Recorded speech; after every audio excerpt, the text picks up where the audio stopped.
Hello, you're listening to a recording of Hypocratic Oath by Tutu Sene. No parts of this publication may be reproduced, distributed, or transmitted in any form or by any means, including photocopying, recording, or any electronic or mechanical methods, without the prior written permission of the author. This book was narrated by Brian Okoye. Chapter 1. The bedroom was quiet, except for the soft hum of the ceiling fan and the occasional sound of traffic filtering through the curtains. Dr. Adewale Brima eased his wife onto the bed with the practiced gentleness of a man who had spent 20 years handling fragile things, bones, hearts, lives, and had learned that tenderness was its own kind of medicine. "There," he said, tucking the blanket around her legs. "Better?" Ronke Brima managed a smile. She was 44, but looked older tonight, hollowed out in the way that prolonged illness hollows a person, stealing the light from behind the eyes before it takes anything else. She had once been the kind of woman who filled a room. Loud opinions, loud laughter, the sort of person people angled their chairs toward at parties. Now, she filled barely half the bed. "I'm fine, Wale," she said, which was what she always said. He sat on the edge of the mattress and took her hand, turning it over in his as though he might find a clue written there.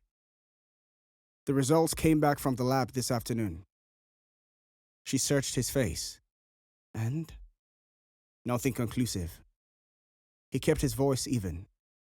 The same voice he used with the patients' families, measured, reassuring, never letting them see the cliff he was standing at the edge of. The autoimmune panel was inconclusive again.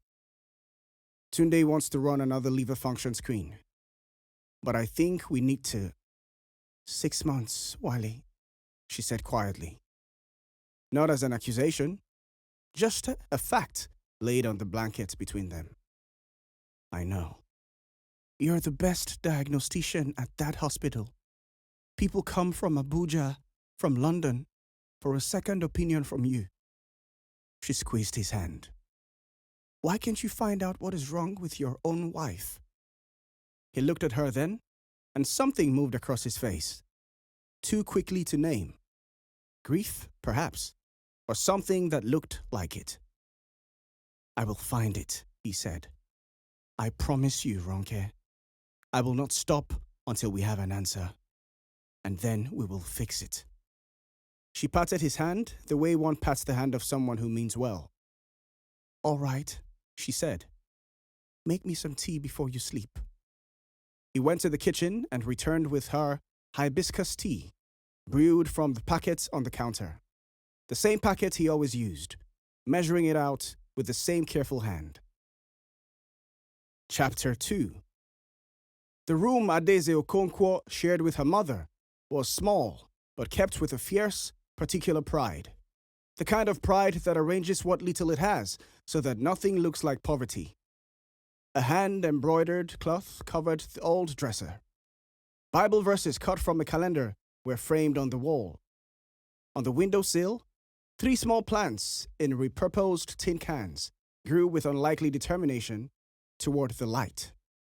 Adaeze sat on the bed, watching her mother pace, which was how she knew it was serious. Mrs. Ngozi Okonkwo did not pace. She was a woman who had raised a daughter alone, buried her husband young and her mother young, and built a fabric shop from 6 yards of Ankara and a borrowed sewing table. She did not pace. She planted her feet. "Tonight," she paced. "Sit down, Mommy," Adaeze said. Ngozi stopped. She pressed both hands to her face, held them there a moment, then let them drop. She sat. "The investment," she began. Adaeze waited. "Chief Ekwemes Cooperative. You remember I told you the returns were very good. 30% in 6 months," he said. She shook her head slowly. "It was a scam," Ada.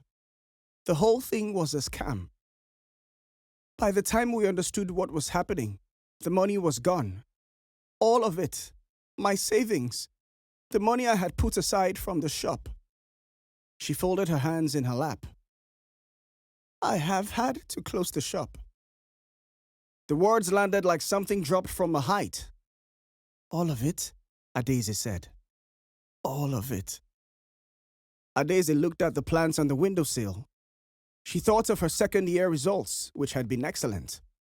She thought of Dr. Fashola's lectures on ethnobotany, how she sat in the front row and took notes in 2 colors, how she had already mapped out her dissertation topic, the pharmacological properties of indigenous West African plants, and beyond that, dimly but persistently, a lectureship, a doctorate, and her name on papers. Your school fees, Ngozi said, and her voice broke slightly on the last word. She steadied it. I cannot pay them. Not next semester. Maybe not at all. For now. She reached out and held her daughter's face in both hands. I am sorry. I am so sorry, my daughter. After her mother left the room, Adaeze sat for a long time in the quiet. Then she slid off the bed and knelt on the thin rug beside it. She was not the kind of person who performed prayer. When she prayed the way she did everything.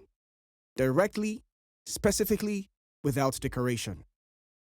Lord, she said, you know what my mother has built with her hands. You know what she has sacrificed. Please make a way. Not for me, for her. She has worked too hard to end like this. She stayed on her knees until the room grew fully dark. Chapter 3. 3 weeks later, Ngozi sat across from her daughter at the small kitchen table with a sheet of paper between them. On it was a list of phone calls made, people visited, options pursued and exhausted, a loan application rejected, a cousin who had promised to help and then stopped answering his phone, a market woman's cooperative with a waiting list of 8 months. She pushed the paper across to Adaeze. You'll have to find work, she said. Not unkindly, simply. Adaeze looked at the list, then at her mother's face, which had aged visibly in 3 weeks. Okay, she said. I'll register with an agency. She said it's the way her mother had told her the news. Plainly, without drama, keeping the grief somewhere internal, where it would not be a burden on anyone else. She was her mother's daughter in that way. She cleared the table and began washing the dishes, and it was only because her back was turned that she allowed herself, briefly, to cry. Chapter 4. Dr. Bryma smelled the onions from the front door. He set his bag down in the hallway and followed the smell to the kitchen, where he found Ronke standing at the stove in her dressing gown. One hand braced against the counter for balance, stirring something with a wooden spoon and clearly willing herself not to sway. Ronke. He was at her side immediately, one arm around her waist, steadying her. What are you doing? Cooking, she said, with some of her old dryness. What does it look like? It looks like you are trying to make yourself worse. Somebody has to eat in this house. I eat at the hospital. He took the wooden spoon gently from her hand and turned off the burner. Come, let's go. Wale, I am not a child. No, you are my wife. And you are ill. And you have been on your feet since. When did you get up? Don't lie to me. She pressed her lips together, which was its own answer. He walked her back to the bedroom, settled her against the pillows, and sat in the chair beside the bed. He loosened his tie and looked at her with a kind of look that was trying to be a doctor's look and not quite managing it. I'm going to find us a housekeeper, he said. Wale, I have a conference in Enugu next week. 3 days. I don't want to leave you alone. And I don't want to come back and find you've cooked yourself a 3-course dinner from the floor. He raised an eyebrow. I'll contact an agency tomorrow. Ronke looked at the ceiling for a moment. Then she said, Fine. Fine? I said fine. Don't push it. He laughed, briefly, quietly, and it softened him entirely. He reached over and held her hand again, the same way he had the night he brought her home, as though taking her pulse, as though checking something. Chapter 5. The agency was called Prestige Domestic Services, and they called Adaeze on a Tuesday afternoon while she was ironing her mother's blouses. We have a position, the woman said. Leave out housekeeper. Lekki Phase 1. The family is a doctor and his wife. The wife is unwell, so there will be some caregiving involved. Nothing medical, just cooking, cleaning, keeping her company. The husband travels occasionally. Adaeze sets the iron upright. What are the hours? The woman told her. And the pay? She told her that too. Adaeze thought of the paper on the kitchen table, the list of exhausted options. I'll take it, she said. After she hung up, she stood in the small sitting room for a moment, looking at her mother's plants on the windowsill. She had propagated her love of growing things into her mother too, over the years. Okay, she thought. Okay, this is just a detour. Not a destination, a detour. She picked up the iron and went back to the blouses. Chapter 6. The Brima house was the kind of house that takes a moment to absorb. Not ostentatiously large, but deeply comfortable. The comfort of money spent with taste rather than urgency. Warm tile floors, bookshelves with books that had clearly been read, a garden visible through the glass doors that ran along the back of the seating room. Dr. Brima showed her around himself, which surprised her. He was a precise man. She could see that immediately. The way he indicated where things were kept with an economy of gesture. No words wasted. He showed her the cleaning supplies, the linen cupboard, the kitchen with its labeled shelves. Breakfast for Madame at 8, he said, opening the cupboard above the kettle. He lifted down a box of tea bags, red packaging, printed with a drawing of a hibiscus flower. Every morning, you make her hibiscus tea from this packet. 1 bag, let it steep 4 minutes. She takes it with a little honey. No sugar. Is that clear? Yes, sir. It's her favorite. She's been drinking it for years. He replaced the box carefully. She eats light in the mornings. In the afternoon, she can manage a proper meal if she's feeling strong. Her medication is on the bedside table. She takes them herself. You don't need to manage that. Your job is to make sure she's comfortable and not alone. Adaeze nodded, cataloging everything. She is not an invalid, he said, and something shifted briefly in his expression. A flicker, hard to read. She doesn't like to be treated as one. You understand? Yes, sir. I'll be guided by her. He seemed satisfied with that. He showed her the last of the house, gave her a set of keys, and left her to begin. She started with the kitchen. She cleaned it the way she did everything, thoroughly, without rushing. And when she was done, she stood at the sink and looked out at the garden.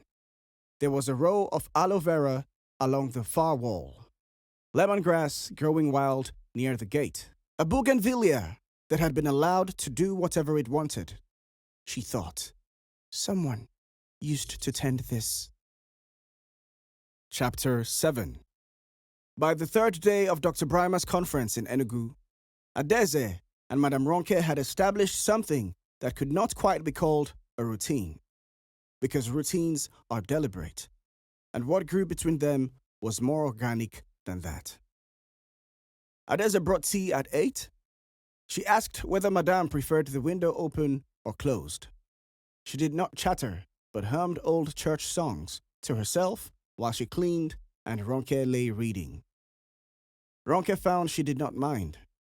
Actually, she preferred it, in a quiet way, to the silence. "You're a Christian," Ronke said one morning. It was not quite a question. Adaeze was straightening the curtains. "Yes, ma." "Which church?" She told her.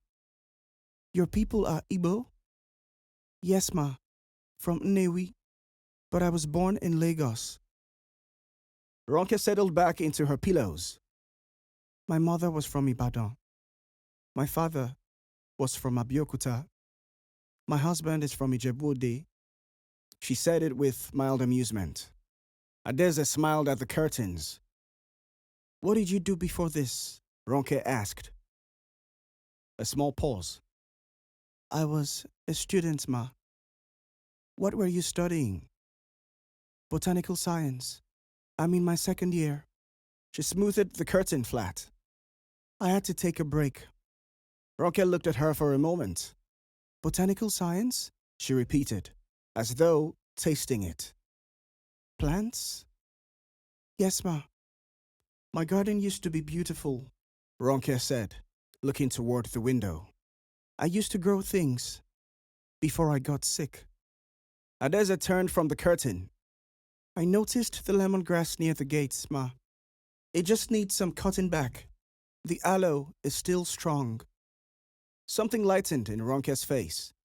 "You know plants?" "A little," Adaeze said, which was an enormous understatement. Chapter 8. It was the tea that bothered her. She couldn't have explained it precisely. It was an instinct born of 2 years studying plant compounds, of reading about phytochemicals and bioavailability, of understanding that what something contained in its dried, processed, packaged form was often a shadow of what it contained fresh. The tea bags produced a pale pink liquid that smelled vaguely of hibiscus. What fresh dried hibiscus produced, what she had grown up watching her mother steep, was something else entirely. Darker, more complex, and actually tasted like something. On her day off, she went to the Oyinbo market. She knew exactly what she was looking for. Dried zobo leaves, the deep burgundy hibiscus sabdarifa, folded tight and smelling of tartness and iron. She bought 1/2 kilogram from a woman who kept them in a large basin alongside dried ginger and cloves. Then, she bought a small pineapple, ripe but firm. She would make it properly. Fresh ginger, a strip of pineapple for sweetness, cloves for depth. Steep it long and dark. Ronke would taste the difference immediately. She was sure of that. She had the palate of a woman who had once cooked well and still remembered what good tasted like. She took the long bus ride back to the island, her market bag on her lap, already thinking about ratios. Chapter 9. Dr. Brima came home from Enugu with his tie loosened and his phone to his ear, and did not notice that his wife's color was slightly better, or that the house smelled different, cleaner, somehow in a way that was not about cleaning products. He went to the study. I know, he was saying into the phone, his voice shifting register in the way it did when he was talking to someone he wanted to impress. 3 days in Enugu was not exactly a holiday. A low laugh. Yes. No, I was thinking Dubai. The address you sent looks incredible. 1 week? We could go next month. I'll sort out the details. He sat in the study for another hour. Then he went to the bedroom. Hello, my dear. He greeted her, kissing her on the forehead. Enugu was productive, he said, sitting on the edge of the bed. Good sessions? I presented the paper on multi-drug-resistant TB, and the reception was very good. He paused. But I'm sorry it kept me away. He passed. But there's something else now. A medical tourism conference in Dubai next month, for a week. I think it will be good for me to attend. Ronke looked at him. Another conference? It's Dubai, so perhaps you could, he started to say. I can't fly, Wale. You know that. Not with my... She stopped. Fine. Go. Ada is here. Ada? The housekeeper Adaeze. Right, he stood, adjusting his cuffs. Yes, she seems competent. Chapter 10. He returned from Dubai on a Thursday. He came through the front door, expecting the particular quality of quiet that had settled over the house in the months of Ronke's illness. That muffled, held-breath silence. What he heard instead was laughter. He stood in the doorway of the sitting room and found his wife on the sofa. On the sofa, not the bed. In a proper house dress. Her hair done, a glass of deep red liquid on the table beside her. Adaeze sat across from her in the armchair, and they were both laughing at something, genuinely, unself-consciously, the way women laugh when they have forgotten that anyone might be watching. Ronke saw him first. Wale, you're back. She moved to stand. He crossed the room and gestured for her not to. Don't get up. But she stood anyway, steadier on her feet than she had been in months.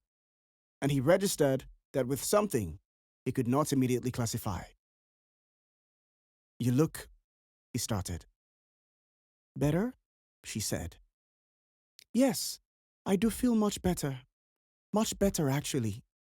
She touched his arm briefly. You must be tired. Go and freshen up. He glanced at Adaeze, who had risen from the chair and was gathering the glasses. She met his eyes briefly and smiled her professional smile. Polite, neutral, and carried the glasses to the kitchen. He walked Ronke back to the bedroom anyway. Habit, or something that wore habit's face. Chapter 11. He found the packet in the cupboard above the kettle, exactly where he had put it. Untouched, still sealed. Adaeze was rinsing the glasses at the sink. She heard him and turned. The tea bags, he said. He held up the packet. Oh, she dried her hands. I've been making fresh tea for Madame, sir. Zobo, proper dried hibiscus with the ginger and pineapple. She prefers it. She's been drinking it for... You changed her tea? His voice was level, but not the level of a calm man. The level of a man controlling something. Yes, sir, I thought... You thought. He set the packet down on the counter carefully. Adaeze, my wife has a compromised immune system. Do you understand what that means? It means that anything unprocessed, anything fresh that hasn't been treated can carry mold, bacteria, fungal spores. A woman with her condition cannot afford that risk. The packaged tea exists specifically because it's been processed to be safe. He looked at her steadily. You are a housekeeper. You are not her doctor. You are not a nurse. You followed your own instinct and ignored clear instructions. And by the grace of God, nothing has gone wrong. But I am telling you now, no more fresh tea. The packet, only the packet. Do you understand me? The kitchen was very quiet. Yes, sir, Adaeze said. He picked up his phone and walked out. Adaeze turned back to the sink. She stood there a moment, both hands on the edge of it, and stared at the drain. Then she picked up the packet from where he had set it and turned it over in her hands, reading the ingredients. Very simple. Hibiscus extract. Preservatives, natural flavoring, nothing unusual. She put it back, but she kept thinking about it on the bus ride home. The way Ronke had looked on the sofa, laughing, the color in her cheeks. And before that, months of tests, no answers, a woman getting slowly smaller in her own bed. She turned it over in her mind like a stone she couldn't put down. Chapter 12.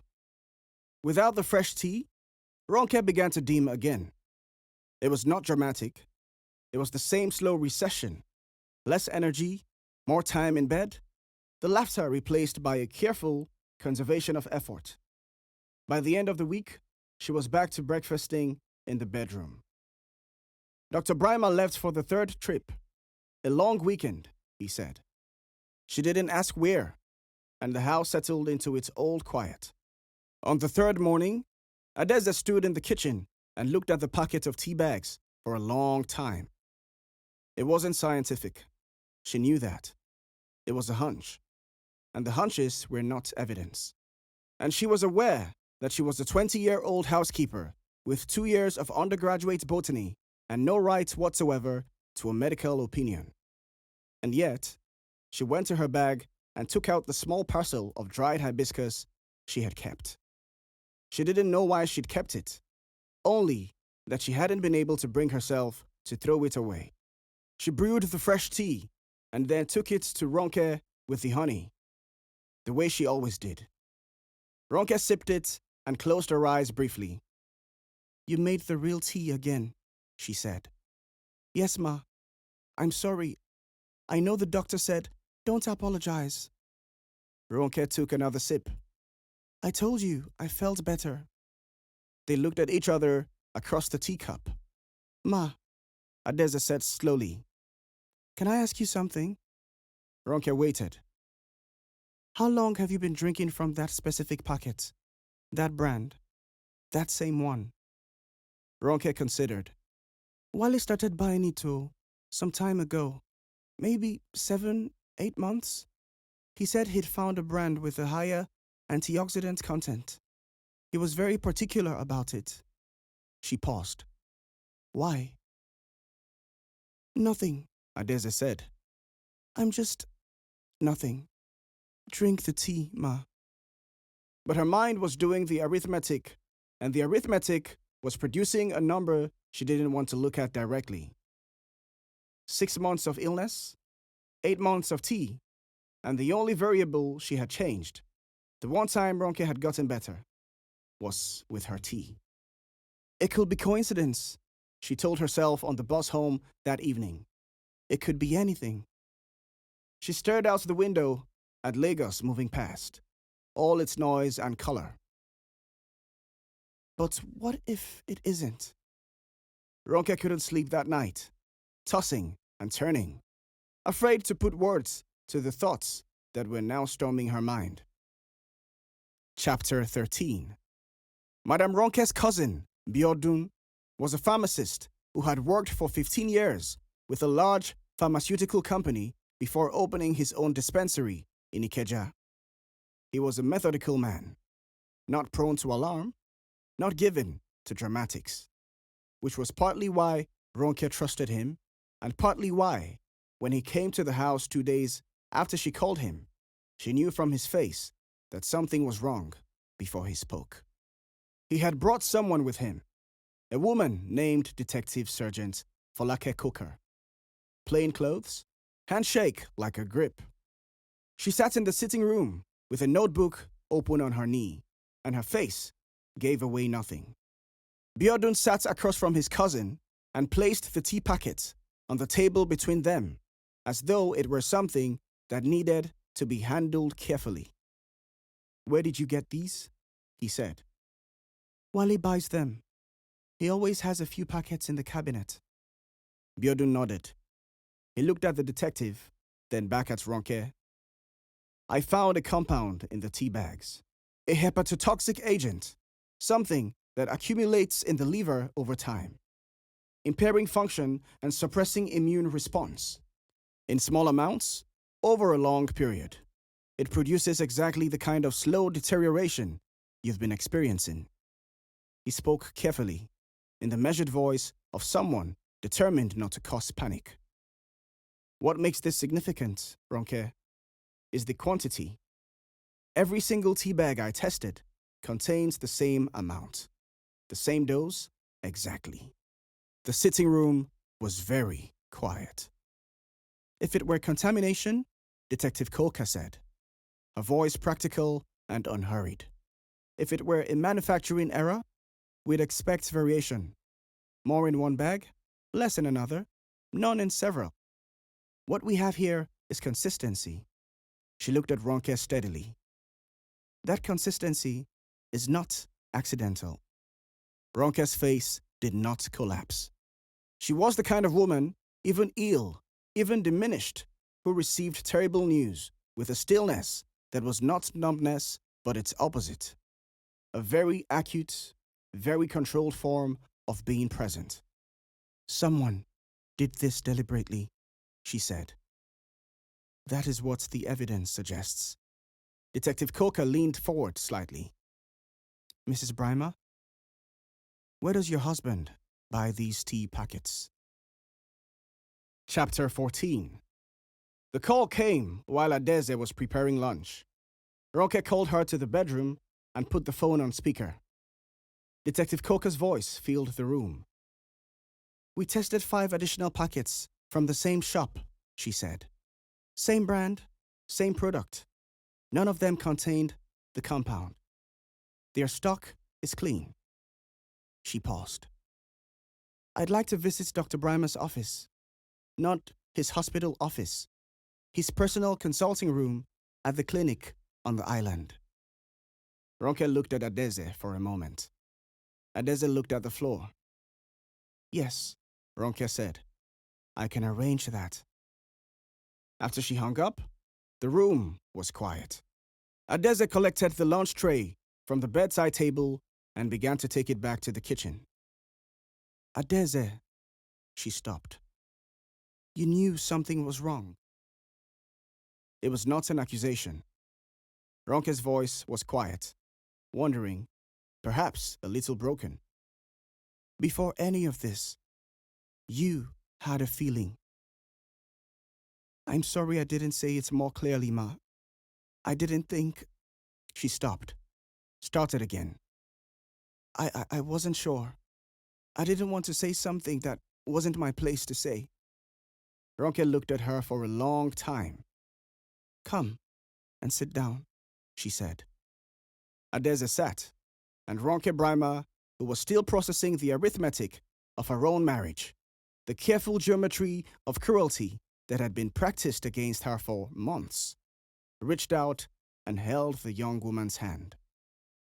You may have saved my life, she said simply. That is very much your place. Chapter 15. The consulting room smelled of leather and old certificates. It was the kind of room Dr. Brymer had designed to communicate authority. Diplomas framed in dark wood, medical texts arranged by height on the shelves. A large desk that put visitors on the lesser side of it. Ronke stood in the middle of it and felt she was seeing it for the first time. Biodun opened the cabinet with the key they had retrieved from the clinic manager. Ronke was the co-signatory on the property. She had not known, until recently, how many things she was the co-signatory on. Inside, among patient files and pharmaceutical samples, was an open packet of hibiscus tea, same brand, same packaging. Biodun photographed it before he touched it. Then he bagged 3 of the remaining tea bags carefully. They had results within 24 hours. Same compound, same dose, exact down to the milligram. Detective Coker documented everything without visible emotion, which Ronke found oddly, deeply comforting. There was something steadying about a woman who could look at evidence of sustained intimate cruelty and simply write it down without flinching. Who brought to it the same diligence she would bring to any other fact. It's enough, the detective said, closing her notebook. Yes, said Ronke. She stood very straight. I suppose it is. Chapter 16. They arrested him on a Tuesday at the house when he returned from the long weekend. He looked at the detective's badge and then at his wife's face, and for just a moment, the careful architecture of his expression came apart completely. Then he reassembled it into something colder. He said nothing to Ronke. She said nothing to him. There was nothing left that needed saying. From the detention facility, he called his girlfriend's number, Chisom, 31, who worked in finance on Lagos Island. She had known him as a brilliant, slightly melancholy doctor whose wife was ill and whose marriage was the slow death of a thing that had been wrong for years. He had been very good at that story. It rang 4 times before she picked up. "Wale, what's happening? I've been calling you." He interrupted her. "I need you to listen." His voice was low, controlled, even now. "I've been arrested. It's about Ronke. I have to explain something to you." He explained. He left out nothing. Or perhaps left out the things that made it worse. It is hard to know, in the end, how much a person can see of their own character. He told her about the poison, about the tea, about the years of calculating what a divorce would cost a man who had built his life entirely on his wife's foundation. Her family's money, her name, the hospital that had been purchased with her inheritance. He told her that he had not wanted to start over, that he had not known how to be poor, that he had looked at the equation and come to a conclusion he could not now, even now, fully account for. There was a silence on the line that went on long enough that he thought she had hung up. "Chisom, I'm here." Her voice was strange. "I'm here, and I'm listening to you tell me that you poisoned your wife because divorcing her would have been financially inconvenient." "That's not," he blurted. "You're a doctor, Wale," she continued. The strangeness in her voice was something, solidifying into something else. Disgust, perhaps, but a very clear-eyed kind. "You took an oath. You spent your whole career on the premise that you do not harm people. That is the entire foundation." She stopped, took a breath. "If you could do this to her, tell me why I should believe you could not do it to me. Tell me specifically why." He had no answer. He had never had to construct an answer to that question. It had never seemed like a question that would be asked. "Don't contact me again," she said. The line went dead. He sat in the detention room with the phone in his hand and thought, for the first time, of the Hippocratic Oath, not as a professional obligation, but as a description of something he had once actually believed in. First, do no harm. He had been 24 when he first said those words. He had meant them. He could not pinpoint the precise moment he had stopped. Chapter 17. 3 months later, the garden was growing again. Ronke had started slowly. She was still regaining strength, and Adaeze refused to let her carry anything heavy. But she was outside now, in the garden, in the early mornings before the heat. She had replanted the lemongrass and tied up the bougainvillea and put in a row of tomatoes along the south wall that were currently doing very well. On a Saturday afternoon, she had the sitting room rearranged, the furniture pushed back, an extra chair brought in, and Adaeze arrived with her mother. Ngozi Okonkwo dressed for the occasion, her best brocade, her good earrings, the air of a woman who has survived enough to know how to receive good news with appropriate gravity. She shook Ronke's hand firmly and sat with her back straight and her hands folded, and did not speak until she was spoken to. And Ronke thought, this is where she gets it from. That composure, that spine. Adaeze sat beside her mother and tried to look calm, and mostly succeeded. "I will be direct," Ronke said, setting down her glass. Fresh hibiscus tea, brewed from the leaves Adaeze had brought her. She would drink no other kind now. "I owe your daughter my life. That is not a figure of speech. What she did, the instinct she followed, the care she took, I do not have adequate words for it." She paused. so I will use actions instead. She looked at Adaeze. I have spoken to the registrar at the University of Lagos and to a colleague who sits on the faculty at Ibadan. Your academic record has been reviewed and it is exceptional. I would like to sponsor your education. Full fees, accommodation, materials, from your third year through to your doctorate. She let that sit a moment. You said your goal was a PhD in botanical science and a lectureship. I would like to help you get there, if you will allow me. Adaeze opened her mouth, closed it. Beside her, Ngozi made a sound that was almost entirely controlled and only slightly not. Madame, Adaeze started. Don't thank me, Ronke said, with a trace of her old dryness. It will embarrass us both. Just do good work. Do exceptional work. And then, when you are teaching your own students about plant compounds and what they do to the human body, she smiled, slowly. Perhaps think of me. Adaeze exhaled. Yes, ma, she said. And then, because she was her mother's daughter and could not entirely suppress the warmth that lived in her, I'll think of you every time I drink zobo. Ronke laughed, and it was the kind of laugh that filled the room. Then all three women clasped their hands together in a prayer of thanksgiving to God for answering all their prayers in a most unexpected way. The end. Thank you for listening to Hypocratic Oath by Tutu Sene. Please like, subscribe, and share with friends and family. Please visit our sister channels, Bible in Music and Tutu Sene Yoruba Bible, also on YouTube. This book was narrated by Brian Okoye.